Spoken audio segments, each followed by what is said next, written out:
नमस्कार मित्रों, आयुर्योद्धा YouTube channel पर आप सभी का एक बार पुनः स्वागत। मित्रों, जैसा कि हमने कहा था कि अगला लेक्चर जो होगा हमारा वो रसशास्त्र के इतिहास पर बेस्ड होगा। तो रसशास्त्र के इतिहास के लिए अगला लेक्चर लेकर आयुर्योद्धा आपके सामने प्रस्तुत है। रसशास्त्र का इतिहास क्योंकि बहुत ही एक बड़ा विषय है और इसकी विषय वस्तु बहुत बिखरी हुई है, इसलिए हम इस रसशास्त्र के इतिहास को 3 से 4 भागों में विभाजित करके आपके सामने प्रस्तुत करेंगे, जिसमें से जो पहला भाग है, आज हम रसशास्त्र और भेषज कल्पना लेक्चर सीरीज के 7वें लेक्चर के रूप में आपके सामने लेकर आए हैं। History of Rasashastra part 1, chronology and development.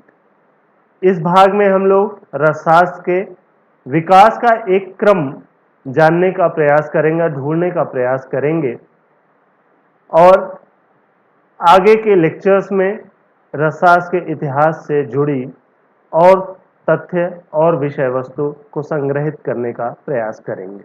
तो आज का जो हमारा लेक्चर है, 7वां लेक्चर, इसमें हम लोग क्रोनोलॉजी एंड डेवलपमेंट ऑफ रसशास्त्र देखेंगे। रस विद्या का जो अवतरण है, रस विद्या के बारे में हमने बात की थी कि जो रस विद्या है या रसशास्त्र है वो अलग अलग फॉर्म्स में हमने पिछले लेक्चर्स में देखा था कि कैसे धातुवाद, देहवाद से होते हुए चिकित्सावाद तक पहुंची रस विद्या, कैसे धातुओं पर भी और शरीर पर भी, मोक्ष के लिए भी, स्वास्थ्य के लिए भी और धन वैभव के लिए भी रस विद्या का प्रयोग किया जाता था।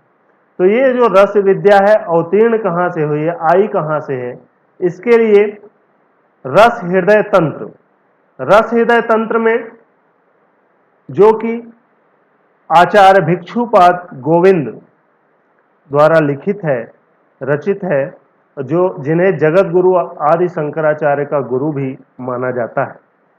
7वीं शताब्दी उत्तरार्ध से 8वीं शताब्दी पूर्वार्ध के आसपास इनका काल निर्धारित किया जाता है, लेकिन जो ग्रंथ है रस हृदय तंत्र, उसका काल आचार्य लोग 10वीं शताब्दी के आसपास का मानते हैं। उसमें उन्होंने वर्णन किया है कि एक किरात देश में मदन रथ नाम का, श्री मदन रथ नामक एक राजा था चंद्रवंशी, जिसका है कुल में जन्म हुआ था, है कुल में।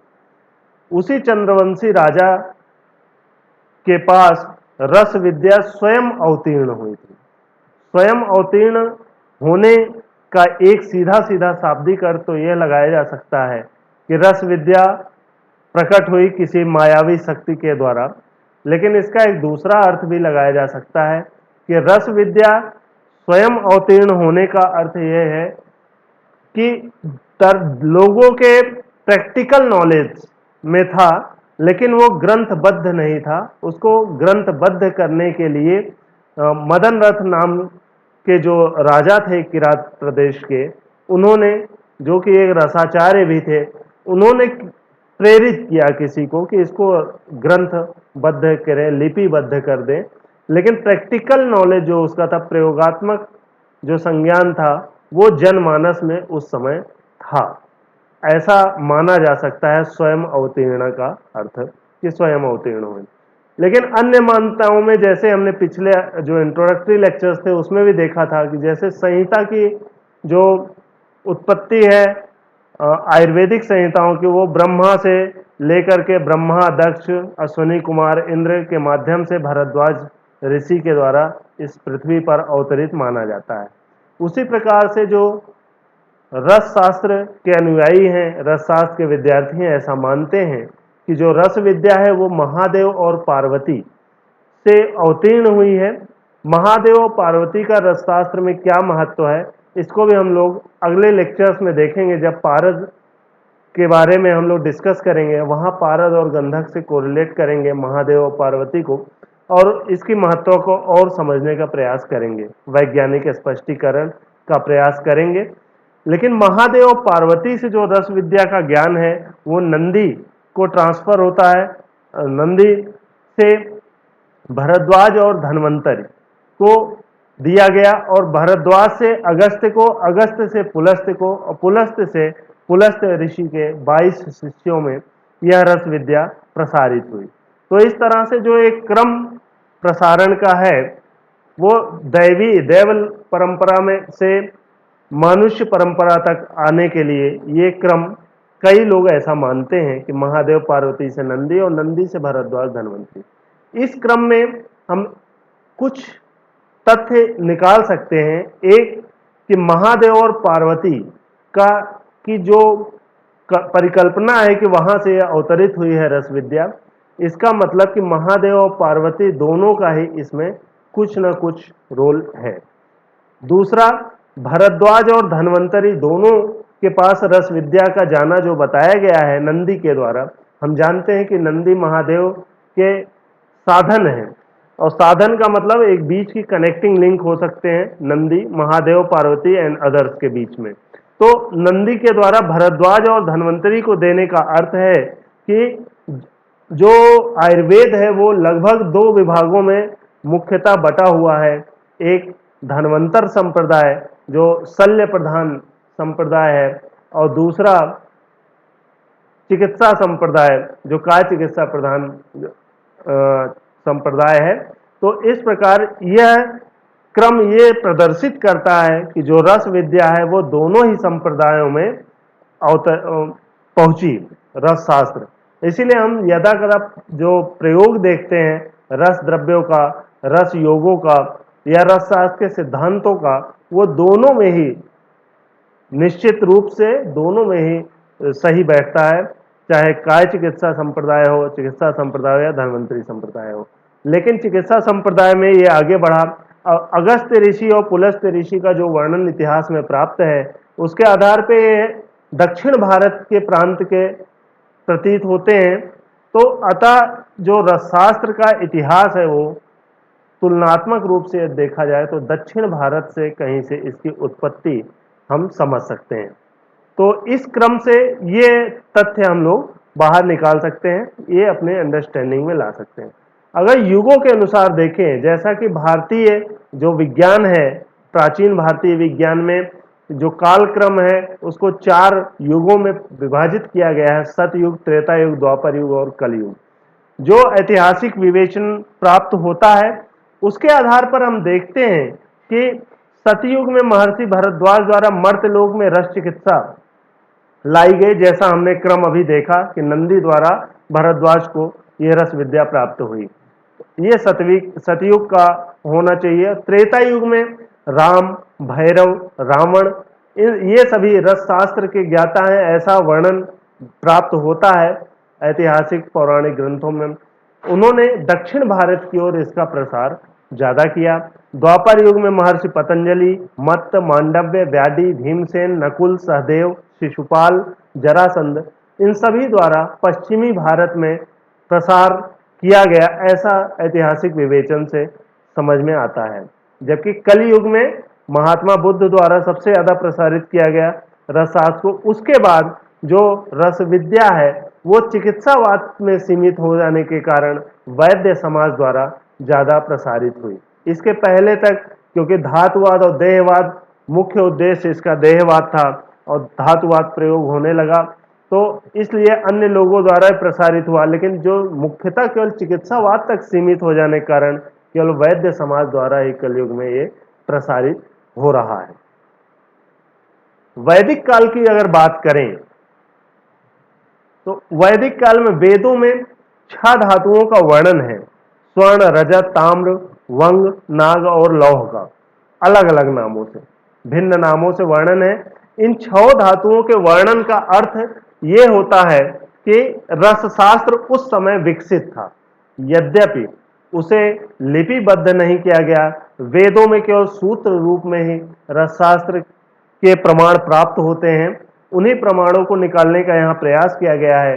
अथर्ववेद जो जिसका उपयोग उपवेद आयुर्वेद है, उस अथर्ववेद के पहले कांड के सूक्त 35 में हिरण्य अर्थात स्वर्ण को धारण करने और उसके अभ्यंतर प्रयोग की बात कही गई है। इसी तरह से कांड 2 के सूक्त 3 में लौह और त्रपु जिसे वंग भी कहते हैं, धातुओं का वर्णन है। और कांड 7 के सूक्त 50 में पारद को पक्षी से संबोधित किया गया है और उसकी तुलना आत्मा से की गई है। इसी तरह अथर्ववेद में लौहों को सत्व, रज और तम से इनकी उपमा की गई है और एक स्थान पर अथर्ववेद में ही शारीरिक धातुओं से लौह आदि धातुओं की तुलना भी की गई है। तो ये सब प्रमाणित करते हैं कि अथर्ववेद के काल में, इसी प्रकार यजुर्वेद के काल में धातुओं की यज्ञ से प्राप्ति बताई गई है। और किंचित जो आगे चलकर याज्ञवल्क्य ने धातु क्षय की बात की है, उसका आधार यजुर्वेद के इस सूत्र में मिल सकता है। जो सामवेद है उसका उपनिषदीय भाग छांदोग्य उपनिषद है, वहां पे तीक्ष्ण लौह का औषधि प्रयोग बताया गया है। तो इस तरह से हम कह सकते हैं कि जो वैदिक काल था उस समय भी रसशास्त्र, जो मेनली धातुएं हैं, केवल धातुओं का वर्णन जगह जगह पर प्राप्त होता है, इसका मतलब कि जो रसशास्त्र का धातुवाद था कम से कम वो बहुत ही विकसित था। और जो अभ्यंतर प्रयोग बताए गए हैं बीच बीच में, वो उसके चिकित्सावाद को प्रमाणित करता है। और जो पारद की तुलना आत्मा से की गई है वो उसके देहवाद को प्रमाणित करता है। इस प्रकार तीनों ही रूपों में, कम ही सही बीज रूप में ही सही, वैदिक काल में रसशास्त्र विद्यमान था। इसका उत्तर वैदिक काल की अगर बात करें तो उत्तर वैदिक काल में मनु स्मृति में जात कर्म संस्कार स्पष्ट रूप से बताया गया है कि नवजात शिशु जब जन्म ले बालक तो उसको हिरण्य अर्थात स्वर्ण को मधु सर्पी के साथ उसको चटाना है। इसी तरह विष्णु धर्मोत्तर पुराण में अभ्रक द्युति का वर्णन है। मार्कंडेय पुराण में रस का अर्थात पारद का औषधि प्रयोग बताया गया है। और महाभारत में कृत्रिम स्वर्ण निर्माण विधि है। महाभारत में कृत्रिम स्वर्ण निर्माण करने की विधि बताई गई है जो रसशास्त्र के धातुवाद को प्रमाणित करता है। सिंधु घाटी सभ्यता के बारे में हम सभी जानते हैं कि यह लगभग ईसा से 4000 वर्ष पूर्व की सभ्यता है। और हड़प्पा और मोहनजोदड़ो दो प्रमुख जो केंद्र खुदाइयों में प्राप्त हुए हैं, उसमें जो खुदाई से प्राप्त वस्तुएं हैं उनसे प्रमाणित होता है कि रसशास्त्र वहां पर विकसित था।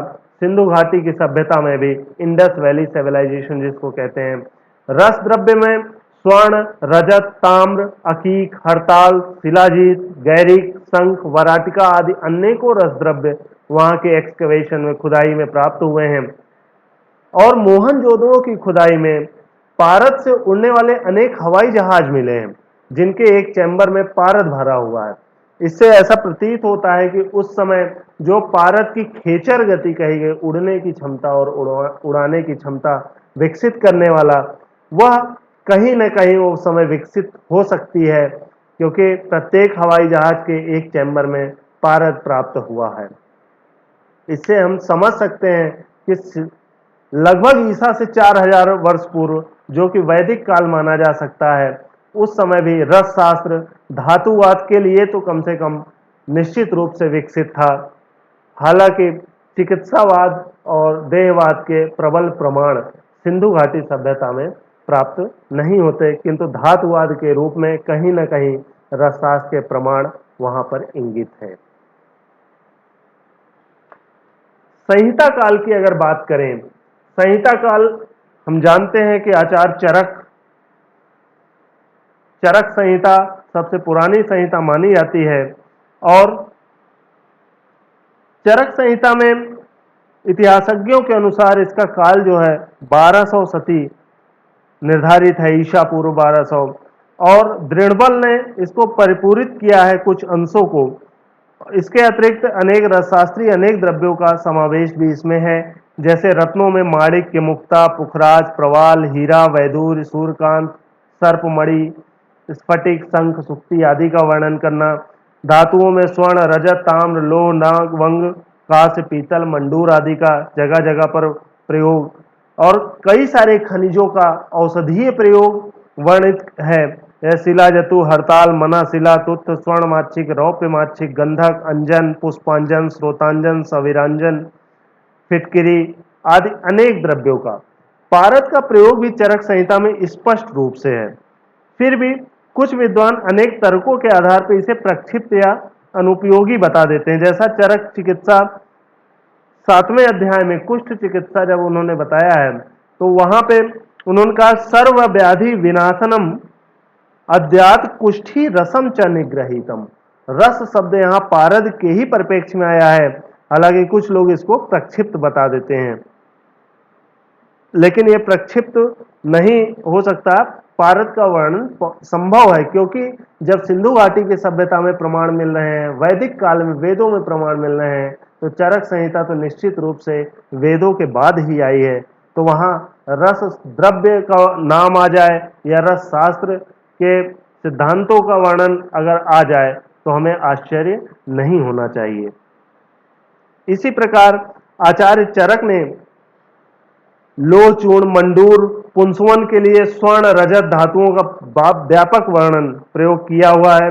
वहां पे आचार्य चरक ने खुद ही कहा है, वैद्यों की निंदा करते हुए कहा है कि भयंकर विषैले सर्प से कटाकर मरना अच्छा है, या उबलते ताम्र क्वाथ को पीकर मर जाना, या तपाकर लाल किया गया लोहे की गुटिका निगल कर मर जाना, किंतु मूर्ख या छद्मचर वैद्य की चिकित्सा करना अच्छा नहीं है।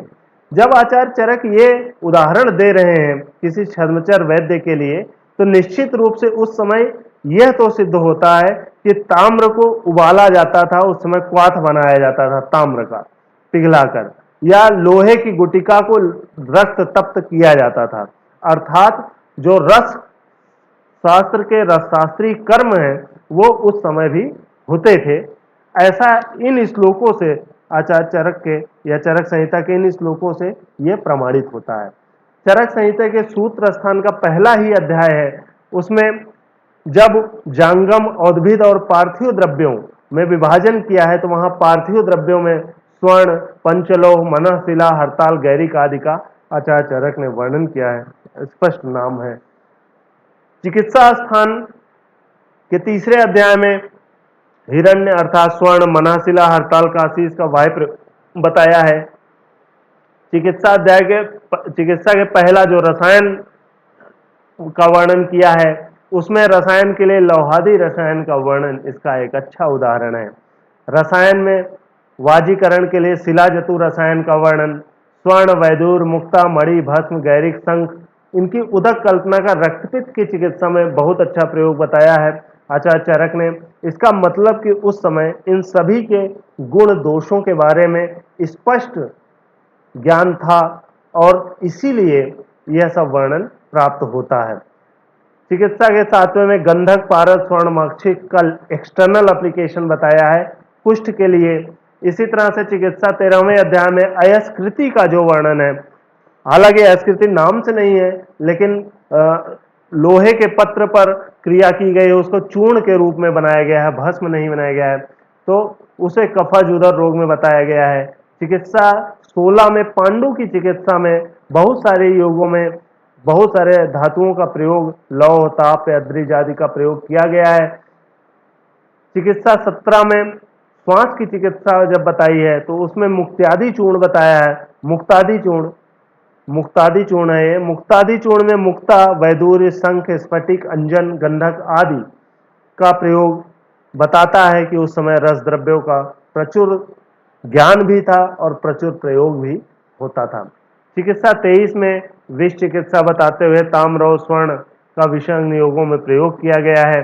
चरक संहिता के चिकित्सा 23 में ही वज्र मरकत वैदूर्य को सर्पदंश की चिकित्सा में बताया गया है, और कफच प्रतिष्ठाय में मनःशिला को प्रथमन नश्य के रूप में लेने के लिए कहा गया है। तो इन सभी संदर्भों के अलावा बहुत अनेक और भी संदर्भ हैं जो ये बताते हैं कि चरक संहिता में रसशास्त्र का प्रचुर प्रयोग हुआ है, यद्यपि उसके सिद्धांतों का, उसके निर्माण विधियों का उतना वर्णन नहीं हुआ जितना कि बाद के ग्रंथों में हुआ है, 7वीं शताब्दी 8वीं शताब्दी के बाद के ग्रंथों में हुआ। किंतु ये सभी संदर्भ यह प्रदर्शित करते हैं कि उस समय यह पूर्ण रूप से व्यापक रूप से रस द्रव्यों का प्रयोग होता था चिकित्सा में, और निश्चित रूप से जो प्रयोग है वह रस शास्त्र के सिद्धांतों के आधार पर ही होता होगा।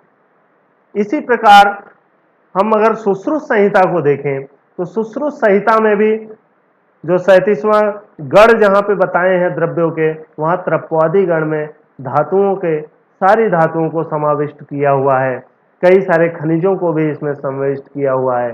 चिकित्सा 9 में त्रपवादी गंधक महावज्र तैल में कुष्ठ चिकित्सा के लिए यूज किया हुआ है। अगर चिकित्सा के 10वें चैप्टर में अयस्कृति निर्माण, यहाँ पे अयस्कृति निर्माण की विस्तृत विधि विस्तृत रूप से बताई गई है महाकुष्ठ चिकित्सा में। और 25वें अध्याय में पारद का बाह्य प्रयोग कुष्ठ या विपादिका के लिए किया गया है। सुश्रुत संहिता के कल्प स्थान में जहाँ विष के बारे में वर्णन है, वहां पे सबसे पहले आयुर्वेदिक संहिताओं में फेनास में या गौरी पाषाण का जो वर्णन है आचार्य सुश्रुत नहीं किया है। इसका अर्थ ये हुआ कि जो अत्यंत विष द्रव्य वाले खनिज थे, विषाक्त खनिज थे, उनका प्रयोग भी अब तक प्रारंभ हो गया चिकित्सा के लिए सुश्रुत संहिता के समय में। यही क्रम आगे भी बढ़ा वाग्भट में, चाहे अष्टांग संग्रह हो, अष्टांग हृदय हो, दोनों में ही अनेक संदर्भ ऐसे मिलते हैं जहां पर रस द्रव्यों का प्रयोग चिकित्सा के लिए किया गया है। रस द्रव्यों का प्रयोग चिकित्सा के लिए भले किया गया है, लेकिन इसके अलावा जो वाग्भट संहिताएं हैं, वाग्भट संहिता का अर्थात अष्टांग संग्रह और अष्टांग हृदय है, वहां पर बहुत सारे रसशास्त्रीय नियम, बहुत सारे रसशास्त्रीय विधियों का भी वर्णन किया गया है, जो स्पष्ट करता है कि पहले या तो बहुत ज्यादा जनमानस तक ये व्याप्त था, विधियां पता थी, इसलिए पूर्व के आचार्यों को इसको लिखने की आवश्यकता नहीं हुई, और बाद में लोग गलत विधि से बनाने लगे औषधियों को, रस शास्त्र की औषधियों को, इसलिए संभवतः ये विधियां बताई गई हो, अथवा पहले की विधियां भिन्न हो और उससे परिष्कृत विधियां उस समय विकसित की गई हों, और इसलिए यहाँ पर विधियों का वर्णन किया गया है। तो दोनों ही पक्ष हो सकते हैं यहाँ पर। हो सकता है कि जो वाग्भट से पहले के आचार्यों ने वर्णन नहीं किया, या तो बहुत ज्यादा ज्ञान हो, जनमानस तक व्याप्त हो, इसलिए आवश्यकता नहीं समझी गई, अथवा नई विधियां विकसित की गई, पुरानी विधियों से ज्यादा अच्छी आधुनिक विधियां उस समय के अनुसार विकसित की गई, इसलिए यहाँ पर वर्णन। जैसे अष्टांग संग्रह के चिकित्सा 30 में भस्म निर्माण विधि का वर्णन किया गया है। उसी तरह उसी अध्याय में लौह के मारण की भानुपाक विधि, भानुपाक विधि यहाँ पे बताई गई है। और उत्तर स्थान के 50वें अध्याय में भस्म निर्माण विधि के साथ साथ पारद, गंधक, शिलाजीत, इन सभी का प्रयोग शुक्रवर्धन के लिए किया गया है। अंधमूषा का पहला वर्णन आचार्य वाग्भट ने ही किया है। ये प्रतियोगी परीक्षाओं के लिए भी बहुत महत्वपूर्ण प्रश्न है। अंधमूषा, मूसा के बारे में, मूसा क्रूसिबल को बोलते हैं, इसके बारे में जब हम लोग यंत्र वाला अध्याय पढ़ेंगे लेक्चर, उसमें आएगा मूसा के प्रकार। लगभग 17-18 प्रकार की मूसाओं का वर्णन आयुर्वेद की संहिताओं में है, लेकिन अंधमूषा का प्रथम वर्णन वाग्भट के, अगर वाग्भट की संहिताओं में मिल रहा है, इसका मतलब कि वाग्भट के काल तक नए नए आयाम, जो नई नई विधियां विकसित की जा रही थी, यह कार्य निश्चित रूप से वाग्भट के काल में हो रहा था कि रस शास्त्र की, रस जो औषधियां हैं उनके निर्माण की नई नई विधियों का अनुसंधान उस समय हो रहा था। यह इस चीज से एकदम स्पष्ट होता है। गुप्त काल की अगर बात करें तो गुप्त काल में जो कि आचार्य कौटिल्य, जिन्हें चाणक्य भी कहते हैं, उनका काल है। कौटिल्य अर्थशास्त्र एक ग्रंथ है, और कौटिल्य अर्थशास्त्र में बहुत ही विस्तृत वर्णन रसशास्त्र का प्राप्त होता है। जैसे 3 प्रकार के वहां स्वर्णों का उल्लेख किया गया है कौटिल्य अर्थशास्त्र में। एक जात रूप स्वर्ण, जो नेटिव गोल्ड होता है, प्राकृत रूप से जो प्राप्त होता है, वह उस स्वर्ण के लिए जात रूप कहा गया है। रसविद्ध स्वर्ण, रसविद्ध स्वर्ण उस स्वर्ण के लिए कहा गया है जो पारद का संस्कार करके उस संस्कारित पारद के वेधन से जो स्वर्ण बनाया गया, अर्थात धातुवाद के द्वारा जो स्वर्ण बनाया जाता था, उसको रसविद्ध स्वर्ण बोला है। और आकारोद्भव स्वर्ण, आकारोद्भव का अर्थ है खनिजोत्थ स्वर्ण है, जो ओर्स होते हैं, खनिज होते हैं सोने के, उससे जो प्राप्त किए जाते हैं। इससे ये तीन जो प्रकार हैं सोने के, ये तीन बातों को स्पष्ट करते हैं कि गुप्त काल में जात रूप मतलब जो प्राकृत स्वर्ण था उसका पूरा ज्ञान था। दूसरा, धातुवाद का पूरा ज्ञान भी था और प्रयोग भी होता था। कृत्रिम स्वर्ण का निर्माण भी किया जाता था। कौटिल्य अर्थशास्त्र में अनेक स्थानों पर ऐसा लिखा भी हुआ है कि यदि राज्य में आर्थिक समस्या उत्पन्न हो तो जो कृत्रिम स्वर्ण है रस विद्या द्वारा उसको बनाना चाहिए, बनाकर भंडार को भरना चाहिए। ऐसा वर्णन सिद्ध करता है कि उस समय यह प्रयोग होता था। और तीसरा, आकारोद्भव स्वर्ण का उल्लेख यह बताता है कि खनिजों द्वारा स्वर्ण का निष्कासन उस समय ज्ञात था। और इसी कौटिल्य अर्थशास्त्र में आभूषण जो बनाने वाले कारीगर होते थे उनको तीन कैटेगरीज में डिवाइड किया गया है, तीन तरह के बताए गए हैं, जो बताते हैं कि उस समय रस विद्या या रस शास्त्र का जो धातुवाद था वो कितना प्रचलित था और कितना विकसित था कि उसमें जो कारीगर थे, जो निर्माता थे, उनको भी विभाजित किया गया था क्षेपण, गुण और क्षुद्रक में। क्षेपण उन्हें कहते थे जो स्वर्ण के आभूषणों पर मणियों को जड़ने का काम करते थे, अर्थात स्वर्ण का भी ज्ञान था, मणियों का भी ज्ञान था और दोनों को जोड़ा भी जाता था। इससे यह बात सिद्ध होती है। दूसरा, जो गुण बोले जाते थे वे जो सोने के महीन तार के काम करते थे, और क्षुद्रक बोला जाता था जो छोटी गोलियों या बूंदों को बनाने का कार्य करते थे। तो स्वर्ण के आभूषण बनाने वालों के तीन भेद थे, क्षेपण, गुण और क्षुद्रक। इससे भी हमें पता लगता है कि गुप्त काल में जो रस विद्या थी उसका कम से कम धातुवाद या लोहवाद चरम पर था। स्वर्ण के शोधन के लिए शीशे का प्रयोग और उसको विकृत करने के लिए उस पर हिंगुल घिसा जाता था, ऐसा वर्णन भी प्राप्त होता है। कौटिल्य अर्थशास्त्र में स्वर्ण का स्वरूप, उसके लक्षण, उसकी विकृति और शांति का उपाय, ये सारा वर्णन ये दिखाता है कि स्वर्ण का केवल धातुवाद या लोहवाद के रूप में प्रयोग नहीं बल्कि देहवाद और चिकित्सावाद में भी उस काल में प्रयोग होता था। अतः हम कह सकते हैं कि गुप्त काल में जो लोहवाद था अर्थात धातुवाद था वह अपने चरम सीमा तक विकसित था। जहां भंडार कम होता था, आर्थिक भंडार, तो कृत्रिम रूप से स्वर्ण का निर्माण करके उसको भरा जाता था। यद्यपि चिकित्सावाद और देहवाद के प्रमाण सीमित प्राप्त होते हैं।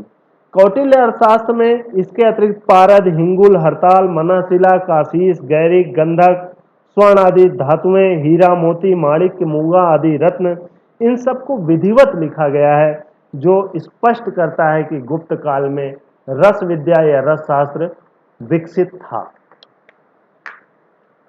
लौह स्तंभ की अगर बात करें, लगभग गुप्त काल में ही प्राप्त हुआ गुप्त काल का ही वर्णन है ये।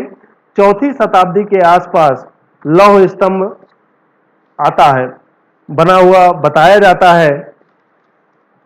और दिल्ली का जो लौह स्तंभ है इस समय वह चौथी शताब्दी का निर्मित इतिहासकार मानते हैं, और ऐसा मानते हैं कि चौथी शताब्दी में राजस्थान के राजा चंद्रवर्मन ने अपने विजय को चिरस्थायी बनाने के लिए विष्णुपद पर्वत, जो कि मथुरा में माना जाता है, वहां पर इस लौह स्तंभ का स्थापना किया था। लौह स्तंभ हम सभी जानते हैं दिल्ली में कुतुब मीनार के पास में आजकल है। तो 1050 ईस्वी के आसपास इतिहासकार ऐसा मानते हैं कि अनंगपाल द्वितीय राजा ने उसको मथुरा से हटाकर और वर्तमान स्थान दिल्ली में कुतुब मीनार के पास जहां पे है वहां पर इसको स्थापित कर दिया था। इस लौह स्तंभ को अगर देखें तो इसकी लंबाई 24 फुट लंबा है और इसका जो व्यास है, गोलाई है, वो नीचे की ओर 16.4 इंच है और ऊपर की ओर 12 इंच है। इसका जो वजन है, ऐसा अनुमान लगाया जाता है कि इसका वजन लगभग 6 टन है। वजन कैसे पता लगाया गया? इसका वजन, क्योंकि इसका परिमाप पता है हमें, तो आयतन निकाला गया और घनत्व इसका हैटफील्ड ने इसका घनत्व निकाला इसके जो लोहे का, वो 7.81 निकाला गया इसकी डेंसिटी। और हमें पता होगी जो आजकल उपलब्ध सबसे अच्छी क्वालिटी का पिटवा लोहा है उसका घनत्व 7.84 है। तो इस लोहे की विशेषता क्या है कि इतने चौथी शताब्दी का ये लौह स्तंभ है, लेकिन आज तक इसमें जंग नहीं लगी। क्यों नहीं लगी होगी? तो इसकी लोहे की विशेषता जो है कि इसमें फास्फोरस की मात्रा अन्य लोह की अपेक्षा अधिक है, गंधक या सल्फर की मात्रा अन्य की अपेक्षा कम है, और जबकि मैग्नीज जो है इसमें अनुपस्थित है। इसी कारण ऐसा भी बताया जाता है कि जब यह तैयार करके बुझाया गया होगा तब लोहे के चुंबकीय ऑक्साइड की एक पतली तह इस पे जम गई होगी, जिसके कारण आज यह सुरक्षित है। सन 1872 में आयरन एंड स्टील इंस्टीट्यूट की एक समिति के अनुसार ऐसा अनुमान किया गया है कि जब ये बनाया गया होगा तो एक एक मन लोहा अलग अलग गलाकर और फिर आपस में जोड़कर स्तंभ में इतना ऊंचा तैयार किया गया होगा। इसका मतलब कि जो ये रस विद्या है, कम से कम धातु कर्म जो होते थे वो उस समय चौथी शताब्दी में होते थे। यह लौह स्तंभ इस बात का साक्षी है, प्रमाण है। इसी प्रकार ईसा से 5 शताब्दी पहले ही भारत का जो इस्पात की तलवार थी वो फारस में सम्मान प्राप्त कर रही थी। फारस के राज दरबार में एक व्यक्ति टेसियस था, जिसे वहां के राजा ने भारत की बनी 2 इस्पात की तलवार गिफ्ट की थी। इसका मतलब भारतीय इस्पात का व्यापार अफ्रीका तक उस समय फैला हुआ था। इसका मतलब प्राचीन भारतीय इस्पात व्यापार उस समय बहुत ही विकसित था, और यह इस बात को भी प्रमाणित करता है कि जो धातु कर्म होता था उच्च स्तरीय होता था भारत में। अशोक के जो शिलालेख हैं वो इतने स्पष्ट लिखे गए हैं कि लोग अनुमान करते हैं इतिहासकार कि वे इस्पात की किसी लेखनी से ही लिखे गए होंगे उस समय। अर्थात उस समय कलम से लेकर के तलवार तक भारत का दबदबा था, भारत के रसशास्त्र का दबदबा था। इसी तरह 5वीं शताब्दी में वराहमिहिर नाम के एक व्यक्ति हुए, बृहत संहिता जिन्होंने लिखी है। यद्यपि जो वराहमिहिर थे यह ज्योतिष के विद्वान थे, लेकिन फिर भी उन्होंने आयुर्वेद को भी सम्यक रूप से सूक्ष्म अध्ययन किया था। ग्रह की दृष्टि के अनुसार इन्होंने धारण करने के लिए रत्नों का विवेचन किया था। रसशास्त्रीय द्रव्य जैसे धातु, हरताल आदि का सूक्ष्म अध्ययन इन्होंने किया है, और इन्होंने पारद, शिलाजीत, गंधक, माक्षिक, लौह भस्म इन सब का शुक्रवर्धक कल्प के रूप में प्रयोग भी लिखा है बृहत संहिता में। और शस्त्रों में पायना जो धार लगाने की विधि होती है वो भी बहुत अच्छी इसमें वर्णित की है, जिसमें बहुत सारे जंगम द्रव्य और औद्भिद द्रव्यों का प्रयोग किया, जैसे अर्क दुग्ध, कबूतर और चूहे की विष्ठा, इन सब का प्रयोग, घोड़े का दूध, घी, रक्त, चर्बी, इन सब का प्रयोग करके शस्त्रों में पायना की विधि बताई है, जो बताता है कि उस समय क्योंकि ये ज्योतिष के विद्वान थे, गणितज्ञ थे, गणित और ज्योतिष के जो विद्वान थे उन्हें भी रसशास्त्र का इतना अधिक ज्ञान हुआ करता था। अर्थात रसशास्त्र जनमानस में पूर्ण रूप से 5वीं शताब्दी तक विकसित था और पूरे विश्व में इसकी ख्याति थी, ऐसा अब तक के वर्णन से हम समझ पाए हैं। लेकिन क्या कारण रहा कि इतना विकसित होने के बाद भी आज रसशास्त्र फिर से एक बार दयनीय स्थिति से उबरने की कोशिश कर रहा है? तो इसके आगे का जो इतिहास है कि 8वीं शताब्दी में ऐसा क्या हुआ, 8वीं शताब्दी के बाद से क्या क्या हुआ इस रसशास्त्र के क्रम में, और आज 21वीं शताब्दी तक क्या हो रहा है रसशास्त्र में, इसको हम लोग अगले लेक्चर में देखेंगे। और अगला लेक्चर देखने के लिए आपको बस कुछ नहीं करना है, आयुर्वेदा वॉरियर जो यूट्यूब चैनल है उसको सब्सक्राइब करिए। ये वीडियो अगर आपको पसंद आया हो, भारत की गरिमा से संबंधित लग रहा हो, तो इसको ज़्यादा से ज़्यादा शेयर करें, लाइक करें, सब्सक्राइब करें। आपका कोई भी अगर क्वेरी होता है किसी भी तरह का अगर सुझाव देना हो तो आप कमेंट सेक्शन में जाकर ये लिख सकते हैं। तब तक के लिए धन्यवाद।